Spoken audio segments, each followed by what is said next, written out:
నాకు నేను బాబాయ్ అని ఆప్యాయంగా పిలుచుకునే వ్యక్తి సీతారత్నం గారి అబ్బాయితో మా ప్రస్థానం స్టార్ట్ అయింది.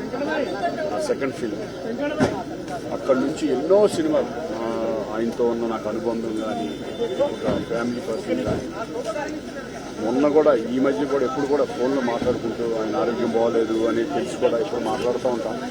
బాబాయ్ వ్యక్తి ఏదో గొప్ప ఆర్టిస్ట్ లేరు అనేది నిజంగా జీవించలేకపోతున్నాం. ఇటువంటి గొప్ప వ్యక్తి, గొప్ప ఆర్టిస్ట్ మా ఇండస్ట్రీకి దూరమైనందుకు మేము చాలా బాధపడుతున్నాం.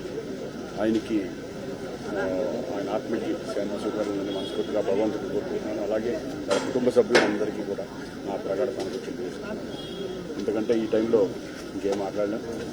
ఎందుకంటే రెగ్యులర్గా ఎప్పుడు కూడా మాట్లాడుకునే వ్యక్తి ఈరోజు మాట్లాడలేదనే బట్టి చాలా బాధగా ఉంది. మనందరికీ తెలిసిన విషయమే.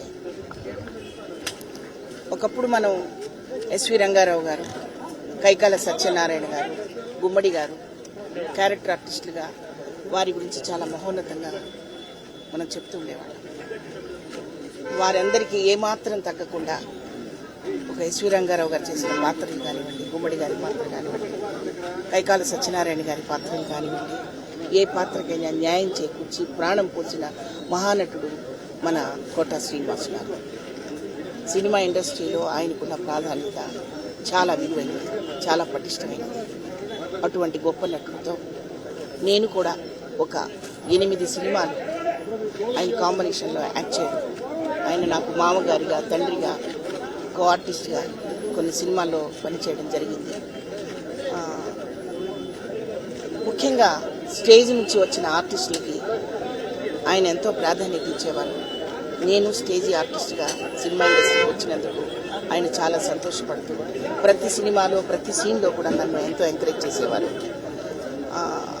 ముఖ్యంగా తెలుగు కళాకారులకి ప్రాధాన్యత ఇవ్వలేదు అనే విషయంలో ఆయన ఎంతో అసంతృప్తి పడుతుండేవారు.